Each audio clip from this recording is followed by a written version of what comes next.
Movie के start में हमें एक बच्चा देखने को मिलता है जो कि एक मैजिक स्पेल की प्रैक्टिस कर रहा है। इस बच्चे का नाम यिंगमिंग है और ये एक प्रोटेक्शन स्पेल की प्रैक्टिस कर रहा है। ये स्पेल एक मास्टर बनने के लिए बहुत जरूरी है। यिंगमिंग से ये स्पेल हो नहीं पाता, जिसके बाद वो अपने मास्टर से कहता है कि ये स्पेल मुझसे नहीं होगा। इस बात पे मास्टर उसको कहते हैं कि अगर तुम्हारी लाइफ में कोई ऐसा है जिसको तुम प्रोटेक्ट करना चाहते हो तो उसके बारे में सोच के इसकी प्रैक्टिस करो। फिर दिखाते हैं कि इस स्पेल की प्रैक्टिस करते करते यिंगमिंग बड़ा हो जाता है। इतने साल गुजरने के बाद भी जब वो ये स्पेल नहीं कर पाता तो वो अपने मास्टर से कहता है कि हमें इस प्रोटेक्शन स्पेल की जगह टेलीपोर्टेशन स्पेल की प्रैक्टिस करनी चाहिए। मास्टर जानते हैं कि यिंगमिंग को टेलीपोर्टेशन स्पेल तो आता है, तो वो इसकी इस ऑफर को रिजेक्ट कर देते हैं। मास्टर उसे बताते हैं कि किसी भी पावरफुल एनिमी को हराने के लिए सिर्फ टेलीपोर्टेशन स्पेल काफी नहीं होगा। इसके साथ ही साथ एक अच्छा मास्टर बनने के लिए उसको प्रोटेक्शन स्पेल सीखना बहुत जरूरी है। अभी ये दोनों बातें कर ही रहे होते हैं कि वहाँ की प्रोटेक्शन वॉल टूटने लगती है। इसके बाद मास्टर समझ जाते हैं कि ये शैतानी सांप का साया है। इस सांप को देखते ही मास्टर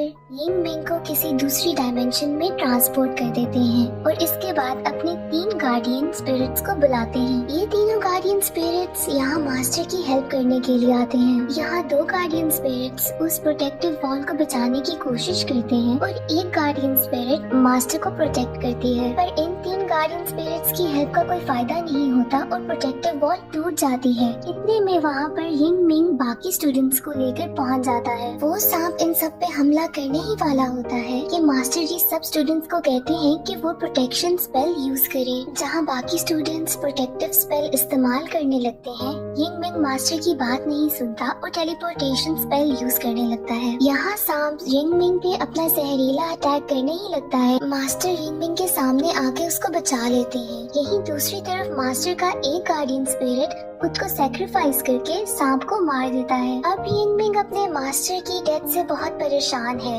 और बहुत ही ज्यादा दुखी कि उसकी वजह से उसके मास्टर के पूरे जिस्म में जहर फैल रहा है। मास्टर मरने से पहले यिंगमिंग को इस सांप की सच्चाई बताते हैं। वो बताते हैं कि कैसे 300 साल पहले इंसानों की ही लालच की वजह से ये सांप जन्म लेता है। इस सांप को कैद करने के लिए 4 मास्टर सामने आए थे जो मिल के इस सांप को इंपीरियल सिटी में कैद करते हैं, जो कि अब भी इंपीरियल सिटी की रानी की बॉडी में कैद है और उसकी प्रोटेक्शन 4 स्टोन गार्डियंस करते हैं और वो फिलहाल स्टैचू की शक्ल में सोए हुए हैं। ये है dragon statue, turtle statue, bird statue और टाइगर स्टैचू। और जब भी ये सांप वहाँ से निकलने की कोशिश करेगा तो 4 मास्टर्स को जाकर इन 4 स्टैचूज को जगाना होगा। वहाँ दूसरी तरफ दिखाते हैं कि इंपीरियल सिटी की क्वीन अब बहुत ही ज्यादा परेशान हो गई है क्योंकि उसको पता चल गया है कि शैतानी सांप जाग चुका है। अब यिंगमिंग इंपीरियल सिटी में आ पहुंचा है। वहाँ उसको गेट पर एक आदमी नजर आता है जो कि एक बांसुरी बजा रहा होता है। ये असल में एक मास्टर है और इसका नाम है बुया। तभी इनको एक और मेलोडी की आवाज आती है जिनका ये दोनों मिलकर पीछा करने लगते हैं। काफी देर पीछा करने के बाद उनको पता चलता है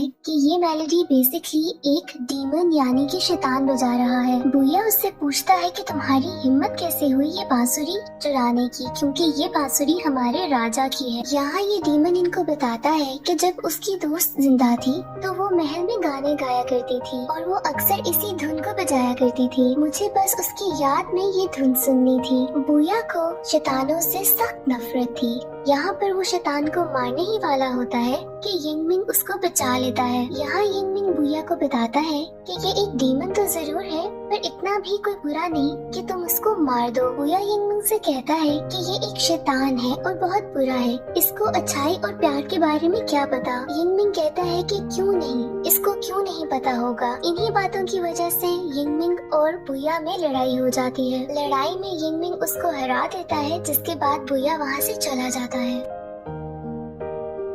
बेसिकली बुया को इंपीरियल सिटी में उसी सांप से लड़ने के लिए बुलाया गया था क्योंकि वो उन मास्टर्स में से एक मास्टर था, लेकिन ना यिंगमिंग को इस बात का पता होता है और ना ही बुया को। इसके बाद वो डीमन यिंगमिंग से कहता है कि मास्टर जी आप मुझे अपना गुलाम बना लें। अब यिंगमिंग इस डीमन को अपना गार्डियन स्पिरिट बना लेता है और इसका नाम रख देता है किलिंग स्टोन। अब नेक्स्ट सीन में हमें क्वीन का महल दिखाते हैं जहाँ पर 3 मास्टर जमा हो चुके हैं, यिंगमिंग, बुया और यांगपिंग। पर चौथा मास्टर हांगरू यहाँ पर अब नहीं है और यहाँ पर ही यिंगमिंग और बुया को पता चलता है कि ये दोनों मास्टर्स हैं। यहाँ पर यिंगमिंग की महल के प्रीस्ट से भी मुलाकात होती है जो कि वहाँ की रानी का बॉडीगार्ड भी है। ये प्रीस्ट उनको बताता है कि गार्डियन एंजल्स को जगाने के लिए रिचुअल कल किया जाएगा और ये लोग आज आराम करने के लिए जल्दी सो जाएं। यहाँ यिंगमिंग देखता है कि इस प्रीस्ट की शक्ल उसके मास्टर से बहुत ज्यादा मिलती है। अब नेक्स्ट सीन में दिखाते हैं कि सुबह इन सब मास्टर्स की मुलाकात प्रिंसेस से होती है और इनको पता चलता है कि सफर के दौरान चौथे मास्टर हांगरू को किसी ने मार दिया है और अब ये मास्टर्स इस बात को डिस्कस करने के लिए रानी के पास जाते हैं। अब यहाँ पर रानी पर्दे में रहने वाली है जो कि सिर्फ पर्दे के पीछे से ही ऑर्डर देती है। रानी यहाँ पर बहुत ही ज्यादा परेशान और गुस्से में आती है कि इतने ज्यादा इम्पोर्टेंट रिचुअल को करने से पहले ही किसने चौथे मास्टर को मार दिया। अब इसके बाद वो रानी सारे रिचुअल की जिम्मेदारी प्रिंसेस को दे देती है। वो साथ ही मास्टर हांगरू की मौत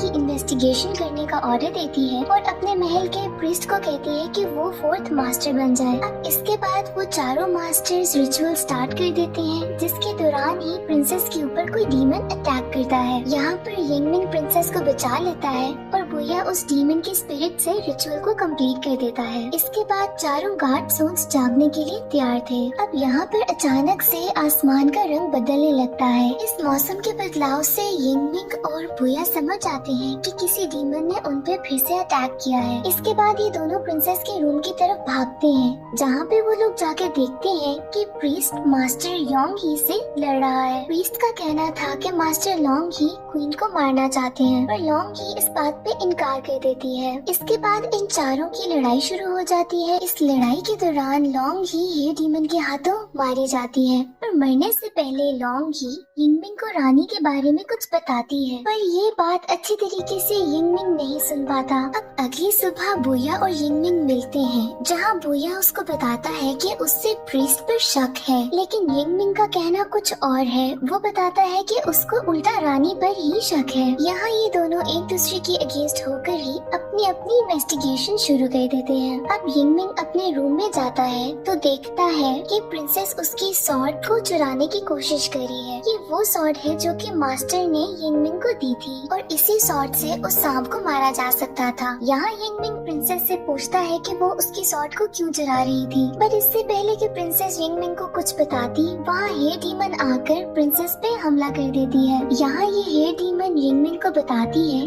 कि वो इस बात के लिए 60 ईयर्स से इंतजार कर रही थी और उसी के पास से यिंगमिंग को रानी की एक तस्वीर मिलती है जिसमें वो बिल्कुल प्रिंसेस जैसी नजर आ रही है। इसको देख के यिंगमिंग सारी बात समझ आता है और वो इसके बाद बुया के पास जाता है कि वो सारी बात उसको बताए। यहाँ पर बुया प्रिस्ट के पास पहुँचा होता है उससे इन्वेस्टिगेशन करने के लिए। यहाँ यिंगमिंग देखता है कि बुया जमीन पर गिरा हुआ है और वहाँ से प्रीस्ट भाग चुका है। यहाँ यिंगमिंग बुया को उठाता है और ये दोनों महल से बाहर जाते हैं।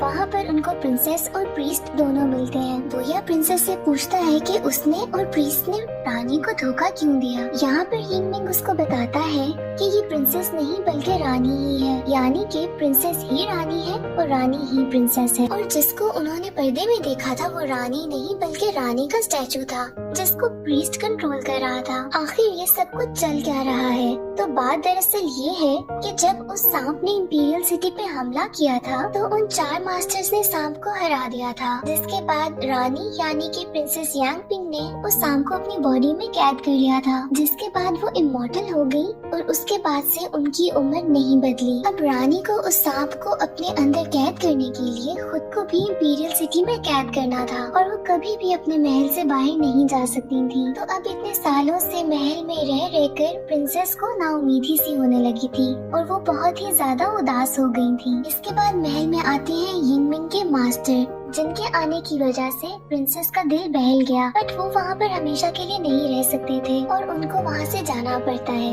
लेकिन प्रिंसेस उदास ना हो तो वो मास्टर उनको एक गार्डियन एंजल देते हैं जो कि बिल्कुल उन जैसा दिखता है और वो गार्डियन एंजल कोई और नहीं बल्कि वो प्रीस्ट ही था। अब प्रिंसेस को तो यही लगता है कि प्रीस्ट वही मास्टर है पर वो कोई और नहीं गार्डियन एंजल ही है। अब कुछ अरसे के बाद प्रीस्ट प्रिंसेस से कहता है कि वो इमॉर्टल होना चाहता है और क्योंकि प्रीस्ट बिल्कुल मास्टर जैसा लगता है, प्रिंसेस बात मान लेती है, लेकिन इस बात के लिए उसको अपनी बॉडी से वो सांप निकालना होगा जिसको उसने काफी अरसे से अपने जिस्म में कैद करके रखा था। इसके बाद उस सांप को प्रीस्ट को अपनी बॉडी में कैद करना होगा जिससे वो इमॉर्टल हो जाएगा। ये बात सुनने के बाद यिंग मिंग और बुया उन प्रीस्ट के ऊपर हमला कर देते हैं। यहाँ प्रीस्ट उन पर टेलीपोर्टेशन स्पेल यूज करता है, बट जैसे कि हमें पता है कि यिंग मिंग की टेलीपोर्टेशन स्पेल बहुत स्ट्रॉन्ग है, वो उनके स्पेल से बच जाता है। दूसरी तरफ हमें दिखाते हैं कि प्रिंसेस की बॉडी में बहुत ज्यादा पेन स्टार्ट हो गई है, जिसका मतलब ये है